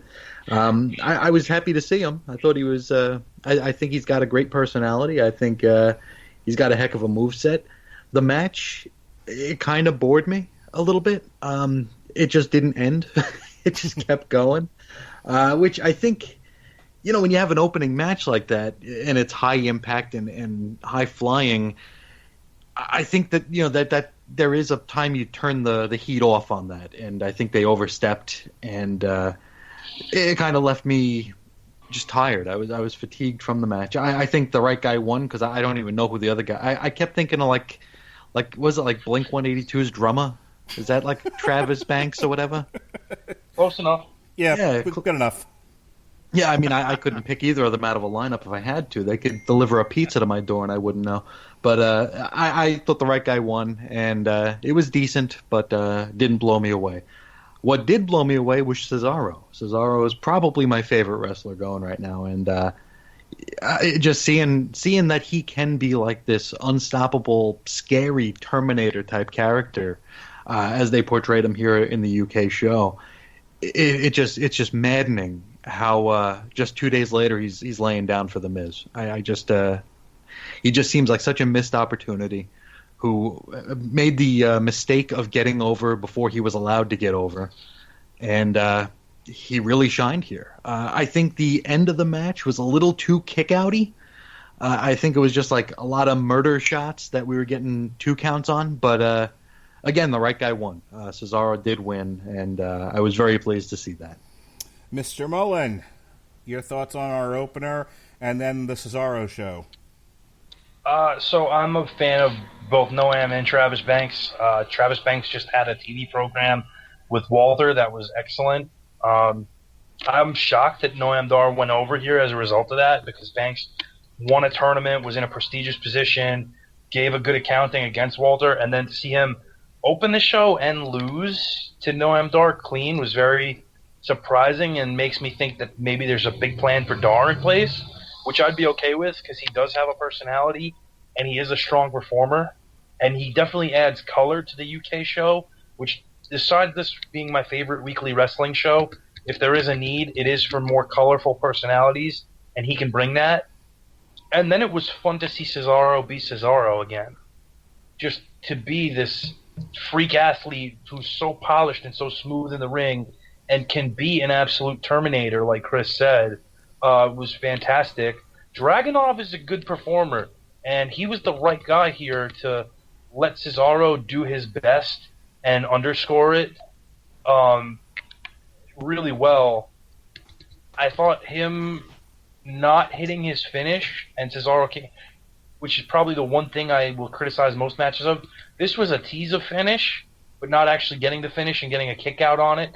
They teased the Torpedo Moscow, but Cesaro instead caught him with that pop-up uppercut, which was beautiful, and then actually hit his own finish, which we rarely ever see him use because he's usually looking up at the lights, the Gotch neutralizer, and got a clean, awesome win. Go ahead, Chris. Bailey? I was surprised that Travis Banks did not go over Noam Dar. I mean, it didn't really make sense. And another problem with 2019 wrestling is the lack of finishing moves. Is it so hard to give a guy a finishing move? Not everybody has to use a knee strike as a finisher. Jesus, it's getting on my nerves. Will everybody just, make a finishing move? How hard is it? Jesus Christ. I'm tired of it. Just finish somebody, like a perfect plex, a Randy Savage elbow. Have a finishing move, people. A knee strike just doesn't do it for me. Sorry. But the crowd was insanely into everything this particular night. And this one really had not much going on in the opener. I mean, it was pretty well, paint by numbers, blah, match, but the crowd was unusually into it, which flowed over well when Cesaro came over because this guy was mega over. He looked like a superstar from when his Titantron came on. Dragunov was absolutely the right character to play this, or to fight him or whatever, because for the simple fact he sold every bit of his offense so well. When he hit the neutralizer, he had that little bit of a rock jump. You know what I mean? When the Rock used to sell the stunner, he had that extra little spark. The bounce. He had the bounce. And man, when Cesaro was hitting these uppercuts, oh my God, the pop-up uppercut is really something, man. And when he did, how many swings did he do? He did 40s. Holy crap! So good. Cesaro looked like a star. The crowd was mega into it at this point, so this went really, really good. And I liked the little touch at the end when Cesaro came back and he hugged Dragunov, and you could tell he did a little speech to him in his ear, which was pretty classy, man. I really, really like. You knew this guy wasn't going to fly overseas to just have a little squash match. He was there to he put Dragunov over, even though Dragunov lost. So I think this was a wicked match and really well played for Cesaro. One more thing, though, I wanted to mention here. He did that gorilla press into like a sort of go to sleep. And for a half second, when he had him up over his head, I thought he was going to bust out a UFO. Have you ever seen Cesaro's UFO? Yes. Unidentified flying opponent. God. I mean, if he did that, put every belt on him if he does that. It's just... Have you ever seen that? that is a finishing... That is something that he should bust out, and people would just lose their minds. And I thought for a half second we were going to get that with that gorilla press. But, Mark, have you ever seen that? Probably not, or maybe just not knowing that it's called a UFO. So, he gets the guy basically in a torture rack type position, right? And then just picture him doing the big swing, but in that position, and then eventually doing it without his hands and just having them on his neck and shoulders. Swinging around, basically like a non-handed airplane spin. Yeah. Wow. Yeah, but the guy's going around him when he's like ducking his body, with his head. Oh, he's like really spinning him on his shoulders, not like. Yeah. Oh wow. Yeah, Pat, if you can find that, send it to me in Messenger or whatever. So I have two favorite matches on. Well, first, let me say one of the things I'm not crazy about NXT going 2 hours to USA Network. I think they're gonna have an overexposure problem and a not yet ready for primetime players problem. But the upside to this, and you can throw NXT UK in there, is that not everybody is going to work on the two main rosters right now. It's just such weirdly, it's really crowded, and the creative kind of has attention deficit disorder when it comes to certain guys. So it's nice that there's the ability now to travel within. Thanks, Pat. Within the WWE, and go Cesaro to NXT UK, Tyler Breeze to NXT proper, and do other things while still maintaining a TV presence. That's one of the things. That's one of the high points of WWE right now. It's like a touring element.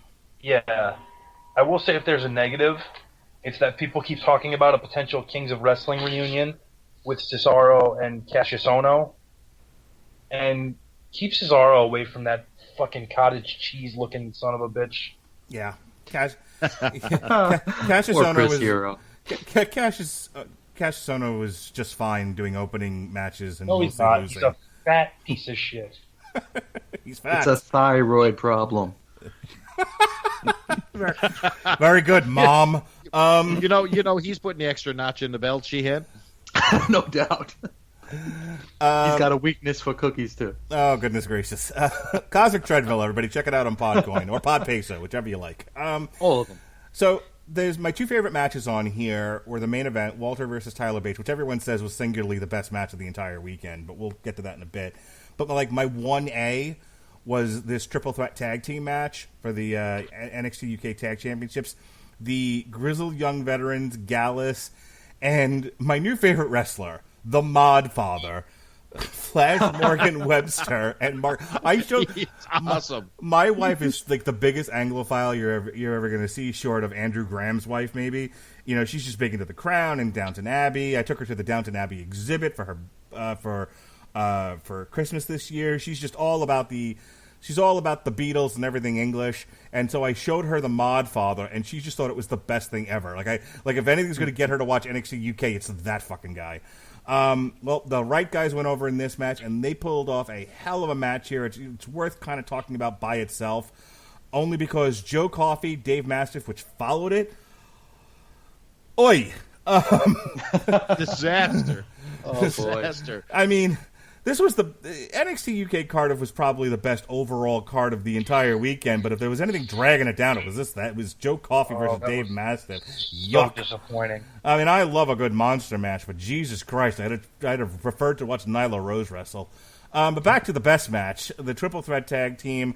This was great stuff. The smaller guys fought from underneath between the two sets of big monster guys, and they walked away as the crowd favorites with the tag team titles. Loved it, Mr. Sheehan. If you say anything bad about the Mod Father, you'll break my heart. Break it in two. Go ahead, Sheehan. I don't like his haircut, but everything else was great. I thought it was a great match. I didn't know any of these guys going into this, but they won me over. All of them did. It was a great match. Just even like the two big guys were like surprisingly agile.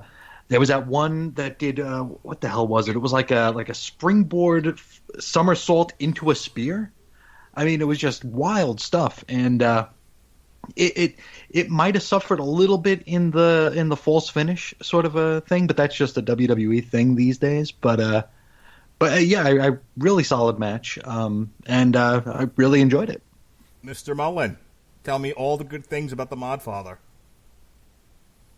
He can work. He has a unique gimmick, which is good. I'm not totally sold on them, even though this was the best I'd ever seen Flash Morgan look.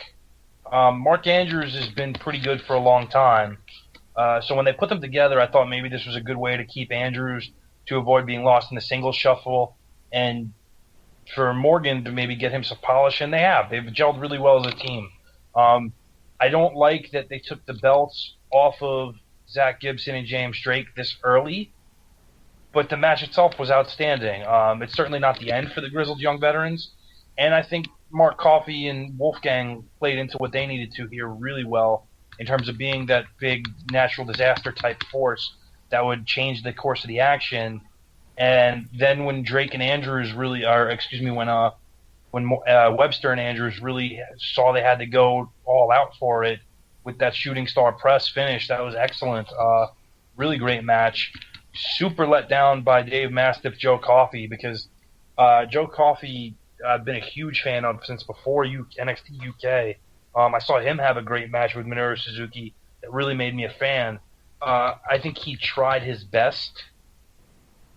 Dave Mastiff's been very hit and miss, and this was not a good outing for him.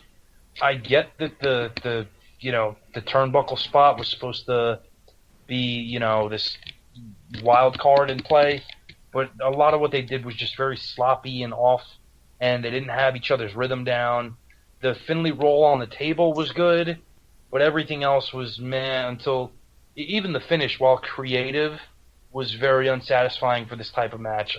Real swing and a miss. Bailey. Best match of the entire weekend was this particular one. The crowd interaction here alone was absolutely incredible. Like Sheehan said, I didn't really know many of these guys. Like I know Gallus. Like I have a surface knowledge of these teams, but man, I really got invested by the end of this one. They had some great some moves in this match, man. What the hell just happened? And we've just been joined by Ghost Rider. Oh, good Lord. But anyway, they did a suicide dive doomsday device on the outside. They had a cool finisher called the Stun Dog Millionaire, which I really love. And the shooting star press at the end too. What a finish. And you just take a look. You could just turn your TV off and just watch the reaction of those fans, man. They exploded when those guys won those tag titles. Oh my God, Andrews and Morgan. It was unbelievable. And now on the other side, you went from a incredible high to a loaded bag of dicks, which is Mastiff and Coffee, which is I don't even know how to describe it. I mean, this was just it was a brawl all over the place. They used this massive production crate that you could tell that these guys were going to fall through. It's just trash. I don't have anything else to say about that. Just garbage. So I have been a champion of Shayna Baszler and her two flunkies. Every time we've gotten together to discuss wrestling, I have just been tooting my horn about how great Shayna Baszler is. And, one of the joys of watching wrestling is the NXT women's division, especially since Banner has had the title. So I thought, Chris Bailey, that Kaylee Ray and Toni Storm would live up to the consistency that is the NXT women's division. They are the definition of fucking forgettable. You know what I mean? Boy, they did not come close to your classic NXT type of match. This was an extremely basic match. Like, they did a lot of holds. There was not really any of the moves, like even like the German suplexes. Everything looked soft. Everything looked dull. Even the crowd was sort of muted in this one. So when you got two people, I was surprised that Kaylee Ray won the title. I got to be quite honest with you. The only thing I can think of is that Toni Storm is coming to Primetime when they launch their new show. That's the only thing I can think of. It just anything else doesn't make sense. Kaylee Lee Ray doesn't look like a star at all. I just questionable, this one. Yeah, I don't get it. Chris Sheehan? I agree with everything you just said. It's this match.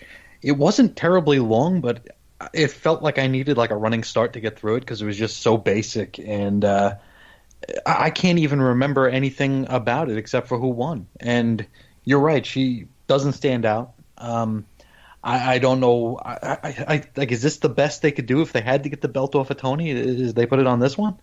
I don't know, but it was boring, and it felt like it lasted an hour. Pat? This match definitely could have used candy floss. I'll start with there.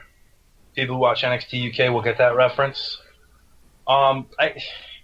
This fell into the stuff we were talking about earlier where there's false finish on the actual finisher for both sides, which I'm never a huge fan of, especially for a match that didn't go into epic territory the way this didn't. I was shocked, like everybody else, that Kaylee Ray won. Their issue was largely very personal, but they didn't wrestle that way, which always kind of peeves me. It's like, I hate you. I'm going to start off with a hammerlock. Like, come on.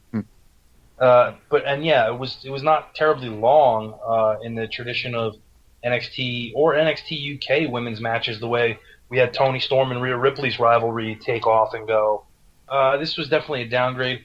Kaylee Ray has not yet established herself as anything other than she used to be a friend of Tony Storm and then said mean things. That's literally the entire it. base of the feud. Yeah, so I got to think she's being used as a transition where Tony gets a call up to NXT proper, and we see somebody like Xia Brookside maybe take the belt off of Kaylee Ray very quickly. I think they missed an opportunity here to send over Io Shirai, who I know is in a feud. Don't take Io Shirai off of anything. She's the best active wrestler in the world right now. No. Hear me out on this. Hear me out. But she's crazy. She's crazy. Io Shirai is locked in a feud with Mrs. Gargano. Fine, yay. I think they would have been better off sending her over there to take the title off of Tony, and then take it back.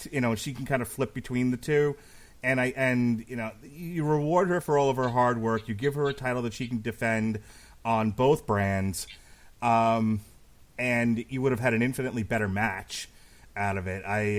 Putting it on the mannequin that was Kaylee Ray made no sense to me, but such is life. Still better than anything AEW did with the women. I don't care. At least I knew who these people were. Amen. And in a 45-minute nearly classic, the Big Strong Boy, love that name, by the way. I was running around the house, just everything, Big Strong Boy. I grabbed a kid, and I sat him down on the couch, and I said, over there, there's a Big Strong Boy. And they said, let go of me. I'm watching YouTube. And I said, you need to watch a Big Strong Boy. My wife only wanted to punch me in the... Watch his Instagram, Mark. Okay. My wife only wanted to punch me in the throat 3 times for never getting off of that. Anyway, the Big Strong Boy, Walter, defeated Mr. Mustache, Tyler Bate. This was bonkers, this match. This is why we watch wrestling. It's right here. It's all wrapped up in this match. Walter is... I want to see Walter and Brock Lesnar go at it, and I want to see Walter send Brock Lesnar into retirement. And you know me, I'm a huge Brock Lesnar fan, but I think these two should just main event WrestleMania in Tampa. Walter is insane. He's great, and this was probably one of the best matches of the weekend on the best card of the weekend, don't you think, Chris Sheehan? Well, you wouldn't know what else was going on this weekend, but just other stuff happened. Just tell me I'm right. I know a dog almost got hit with a firework, right? Yes. Hey, E-Dub. Hey, E-Dub. Yeah, we talked about that earlier. I think the dog would have jumped on the fireworks had he had known what a shit show that show was. Why is the dog committing harikari? Chris Sheehan, tell me all the things. This match, this was a 45 some odd minute match, and it only felt like it ran like 10. It was just a wonderful match. I bought in because you stand these two next to each other, and it's like there's no chance Bates got any chance, and I bought in, and it actually surprised me when he didn't at the end. I really thought that they were doing like the Vader Sting thing, where the little guy was actually gonna eke out the win. I'd like to see Walter fight Shayna Baszler. I think that'd be a good fight. That should be on one of the next takeovers. That could be a good one. But no, Walter's awesome. Just the poor Tyler Bates' chest. It could look like hamburger at the end of it. He took a bump on his head, and I'm like, oh my god, Tyler Bates is now in the coffin with the Young Bucks. Jesus fucking Christ! The power bomb to the ring post. Oh yeah, that was ugly too. Horrendous. Just such a hard hitting and wonderful match. It made me, like you just said, it's why we watch wrestling. This made me believe that a match could go either way when so many things feel so predetermined these days. And it was a very special match, and it's not the kind of match we see often enough. Pat Mullin, why was Walter versus Tyler Bates, if not the best, one of the best matches of the weekend? Right now, it's my number 2 match of the year, and that's only behind Walter and Pete Dunne from TakeOver WrestleMania weekend. This just was an incredible effort where you had the solid story of the Big Strong Boy not being able to rely on just strength against this massive tank of brutality known as Walter, where it was largely a personal issue with British Strong Style versus Imperium, but it came down to the guy who right now is the face of British Strong Style with Pete Dunne in NXT, and the head guy of Imperium, who also happens to hold the belt that Tyler Bate held before anybody. The back and forth was incredible. Seeing the different transitions that Bate would have to make into his game to try to stay competitive and ahead of Walter. It was so well executed. And Walter just going back to what he knows, being brutal and vicious and using his size and just not ever, giving up. Like when he hit the power bomb and Bate kicked out, I'm like, oh, maybe it's a hope spot. Nope, they just dialed up Walter. Chops, big ass fucking lariat, killed Bate. Amazing. Just start to finish, amazing. My number 2 match of the year. A main event match should be like a symphony, Chris Bailey. It should take you on a journey. It should evoke passion and emotion. And Walter versus Tyler Bate did all the things, didn't it? It did. This was amazing match. It was like a reversal of fortunes here. You had the little guy playing basically the powerhouse, throwing around the giant. It was David versus Goliath. I think this is honestly what I expected Hogan and Andre to be when I was a kid. I got to be quite honest with you. I honestly believe this is what I was hoping for. Then you were not familiar with either man as a child. You are correct, sir. No, this was amazing. To me, this looks like a going away party for Bate. I don't know what you thought. They had the ending with Seven coming out to the ring there, and they had Dunn, yeah, and Pete Dunne came out, and everyone was chanting British strong style to them. It looks like a going away party because are they going to break up Mustache Mountain? Or, what are they doing? You know what I mean? But what an incredible match, though. Jesus Christ! I got to say, Walter was selling like Shawn Michaels. This guy took every single move. He was taking moves off the top rope. You got to admit, Tyler Bate has amazing strength. He's holding this monster up in a vertical suplex, and he's not being helped. This guy is muscling this guy up. He's got him on his back. He's twisting him into moves.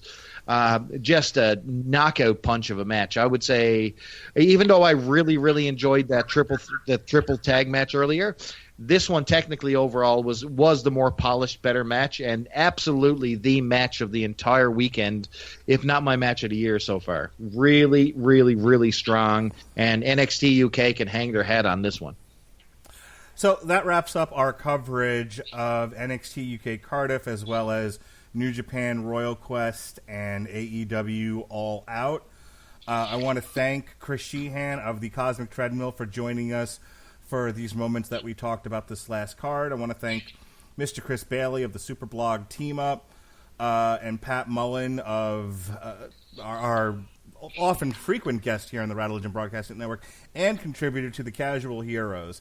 Thank you guys for coming on and talking about this with me. Hope you enjoyed yourselves. Even though I just told the folks where you all come from, Chris, be a little bit more specific, Chris Sheehan. Tell them where they can find the Cosmic Treadmill. You can find the Cosmic Treadmill at chrisandreggie.com.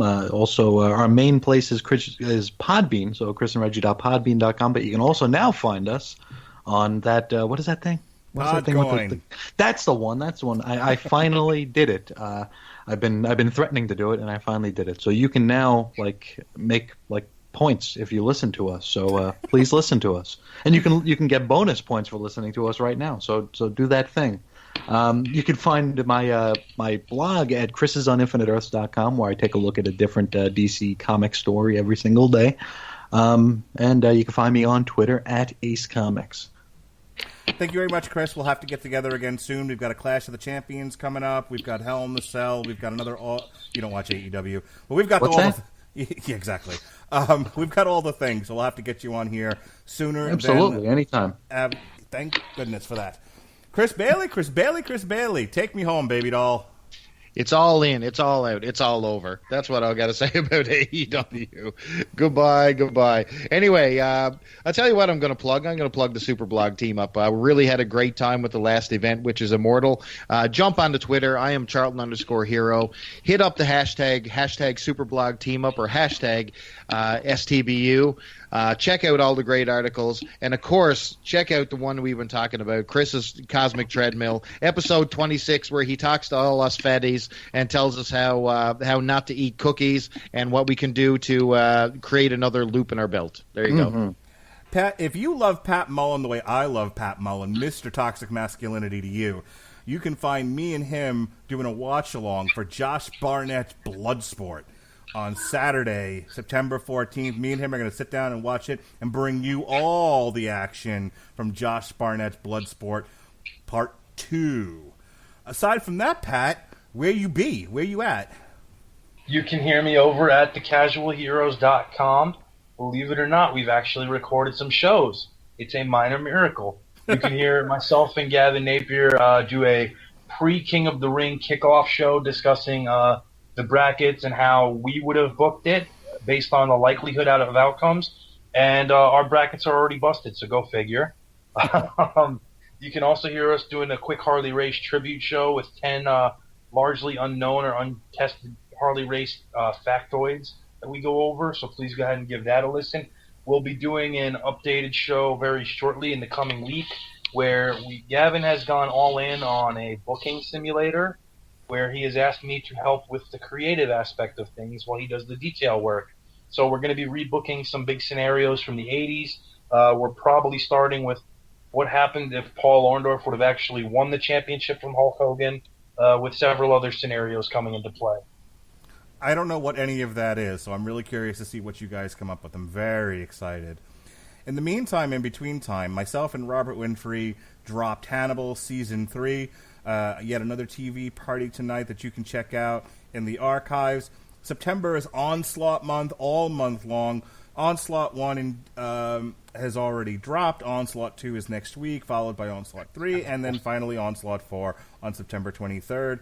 And we end the month of September going right into Halloween month with Gotham by Gaslight, the seminal Batman Elseworlds tale, of which there will also be a TV party tonight about the animated feature of said show. Tomorrow on the Metal Hammer of Doom... there's no Metal Hammer of Doom tomorrow because I got a pet scan, a cat scan, an ass scan, your mother scan. I got all the scans going on. And then I'm going to Knotfest. I'm going to see Slipknot do a thing.